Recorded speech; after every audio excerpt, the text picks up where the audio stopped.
मैं ओम प्रकाश क्रांति बिहार राज्य आशा संघ बिहार प्रदेश का कार्यकारी अध्यक्ष जो एटक से संबद्ध है। आज मैं इस वीडियो के माध्यम से कुछ बातों की चर्चा मैं करना चाहता हूँ। पहली बात तो ये कि आशा का हड़ताल जुलाई से चला और अगस्त के दूसरे सप्ताह में अलग अलग वार्ता के द्वारा उसकी समाप्ति हुई। इस हड़ताल का श्रेय किसे है और इस हड़ताल के माध्यम से आशा को जो प्राप्ति हुई उसका श्रेय किसे है, इसको बताने में हमारे कई यूट्यूबर्स और कई चैनल के लोग बेचैन दिख रहे हैं। मैं लगातार कई यूट्यूबर्स की बातों को भी सुना, कई चैनल्स की बातों को भी सुना और मुझे इन सारी बातों को सुनकर हंसी आ रही है कि भाई लड़ाई आशा की हुई, जीत आशा की हुई, हार आशा की होगी, लेकिन हमारे कुछ यूट्यूबर्स और कुछ चैनल के भाई इतना बेचैन क्यों हैं यह सिद्ध करने में, ये बताने में कि आशा के आंदोलन का वास्तविक नेता कौन है। कोई शशि देवी को बताने में परेशान है, तो कोई कौशलेंद्र कुमार वर्मा को बताने में परेशान है। कोई कह रहा है कि कौशलेंद्र कुमार वर्मा सिर्फ वैक्सीन कुरियर की लड़ाई लड़े। मुझे इन बातों को चैनल के माध्यम से, यूट्यूब के माध्यम से सुन करके आश्चर्य हो रहा है, हंसी भी आ रही है और अफसोस भी हो रहा है कि आखिर इस लड़ाई का श्रेय किसको है। ये चैनल वालों के कहने से, यूट्यूबर्स लोगों के कहने से नहीं होगा। इस लड़ाई का हीरो कौन रहा, ये तो हमारी आशा और आशा फैसिलिटेटर बहनें तय करेंगी, बताएंगी। ये उनका मामला है। आखिर चैनल वाले लोगों को इतनी बेचैनी क्यों है। हम ये पूछना चाहते हैं कि आज की जो लड़ाई हुई, 2023 में जो लड़ाई हुई, इस लड़ाई का श्रेय किसको दिया जाए, इस लड़ाई का श्रेय किसको मिले, इसके लिए हमारे यूट्यूबर्स और चैनल वाले बेचैन हैं। कोई शशि यादव को हीरो बता करके जश लेना चाहता है, तो कोई कौशलेंद्र कुमार वर्मा को बता करके जश लेना चाहता है,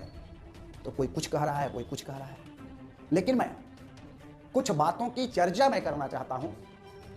अपनी आशा बहनों से, फैसिलिटेटर बहनों से और उन यूट्यूबर्स भाइयों से भी मैं कुछ चर्चा करना चाहता हूं। और मैं आज चर्चा इसलिए किया कि मैंने देखा कि कुछ चैनल्स वाले भाई और कुछ यूट्यूबर्स वाले भाई मेरे नाम का भी प्रयोग कर रहे हैं। पिछले दिनों मैंने पटना में एक प्रेस कॉन्फ्रेंस में साफ साफ कहा कि जो 12 अगस्त के डेट में चिट्ठी निकली, उस चिट्ठी का पत्रांक आप देखेंगे, उस चिट्ठी का ईयर आप देखेंगे, तो बात स्पष्ट रूप से लिखा हुआ है कि 72-69 उस चिट्ठी का पत्रांक है और साल की जगह 2022 लिखा हुआ है। मैंने यही सवाल खड़ा किया कि 21 नवंबर 2022 को हमारी आशा और आशा फैसिलिटेटर बहनों का एक विशाल प्रदर्शन पटना के गर्दनी बाग में हुआ और उस आंदोलन का असर रहा कि बिहार का आशा संभाग जो है, राज्य स्वास्थ्य समिति का आशा संभाग जो है, उसने आशा के प्रोत्साहन राशि में, जो कि उस समय प्रोत्साहन राशि था, उसमें बढ़ोतरी करने का प्रस्ताव उसी समय दिया। ये वो चिट्ठी से साफ स्पष्ट हो रहा है जो 72-69 पत्रांक है और 2022 लिखा हुआ है। इसी सवाल को हमने उठाया कि ये पत्र तो 2022 का है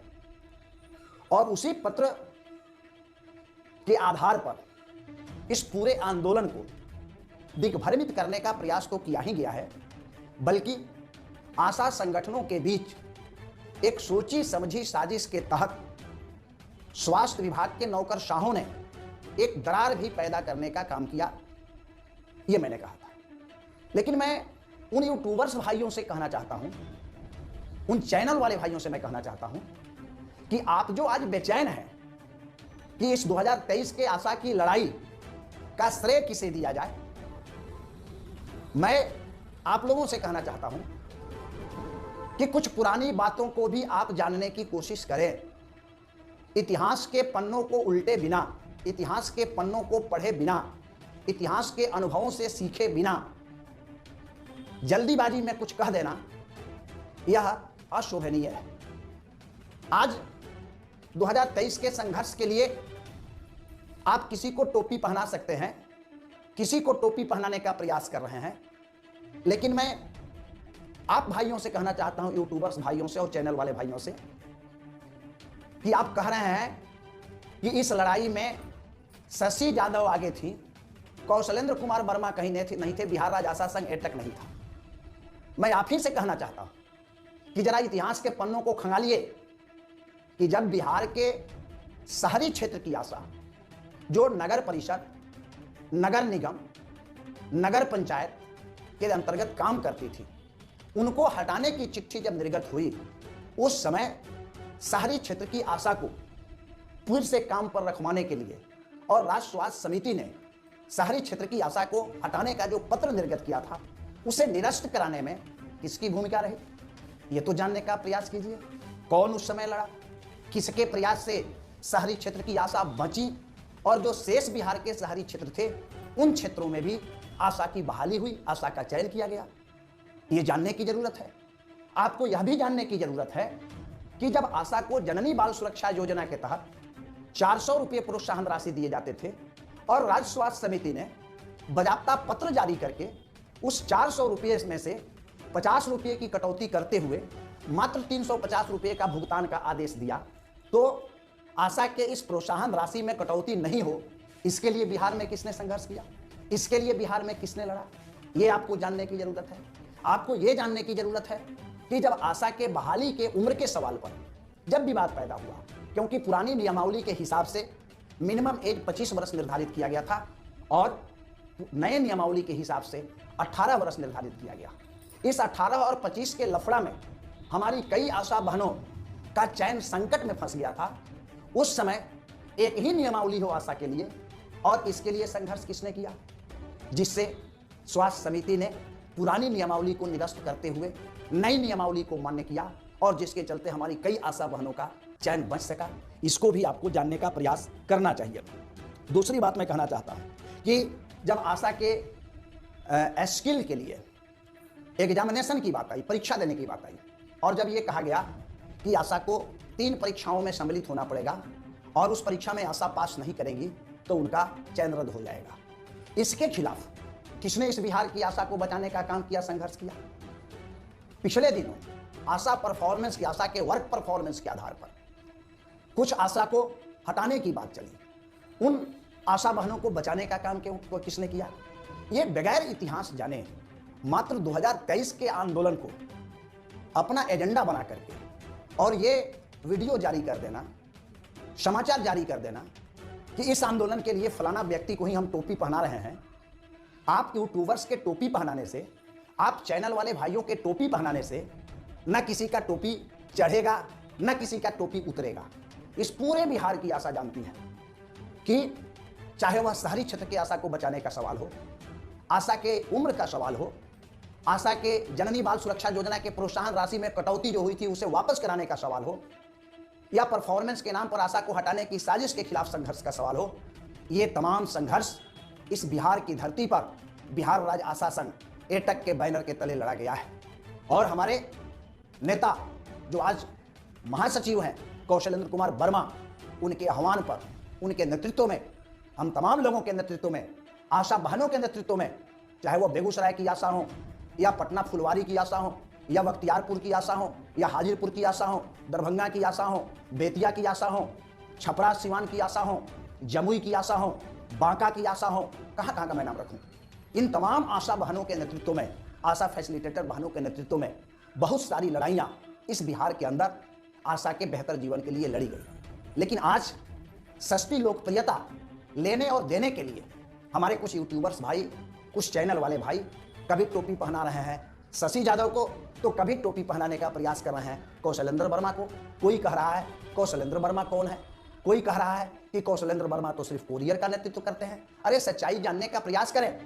और आप पता करें कि 10 अगस्त को जो हजारों आशा फैसिलिटेटर पटना के डाक बंगला चौक पर उतरी प्रशासन से नोकझोंक हुआ वही धरना पर बैठ गई और उनके उस आंदोलन से बिहार सरकार डगमगाने लगी। स्वास्थ्य विभाग के अधिकारियों के कान खड़े हो गए और यह मामला स्वास्थ्य मंत्री तक पहुंचा। और जब स्वास्थ्य मंत्री ने आशा संगठन के तमाम लोगों को आमंत्रित करने की बात जिम्मेवारी अधिकारियों को दिया, स्वास्थ्य विभाग के अधिकारियों को दिया, राष्ट्रीय स्वास्थ्य समिति के अधिकारियों को दिया, तो राष्ट्रीय स्वास्थ्य समिति के अधिकारियों ने इस पूरे आंदोलन को अपने राजनीति का, अपने स्वार्थ का हिस्सा बना लिया और 2 संगठनों को आमंत्रित किया। 2 संगठनों को जानकारी दी कि स्वास्थ्य मंत्री के यहाँ बुलावा है, लेकिन बिहार राज्य आशा संघ एटक, जिससे राष्ट्रीय स्वास्थ्य समिति के अधिकारी हमेशा घबराए रहते हैं, इसलिए घबराए रहते हैं क्योंकि एक साल में 4 से 5 कार्यक्रम हम लोग करते हैं और सरकार के पास आशा के मांग को बुलंदी से उठाते हैं। इस घबराहट में राष्ट्रीय स्वास्थ्य समिति के अधिकारियों ने एक तीसरा संगठन बिहार राज्य आशा संघ एटक, जो लगातार आशा के सवाल पर आंदोलन करता है, उसके प्रतिनिधियों को सूचना नहीं दी जाती है, उसके प्रतिनिधियों को बुलावा नहीं भेजा जाता है। यह एक गहरी साजिश है और इसलिए बिहार राज्य आशा संघ एटक का जब प्रतिनिधिमंडल 14 तारीख को बिहार के स्वास्थ्य मंत्री से मिलता है तो बिहार के स्वास्थ्य मंत्री स्वयं कहते हैं कि हमको तो इसकी जानकारी नहीं थी, हमने तो सबको बुलाने के लिए कहा था। बात तो स्पष्ट हो गई। और तब जब हमारा प्रतिनिधिमंडल मिला तो राष्ट्रीय स्वास्थ्य मंत्री ने जो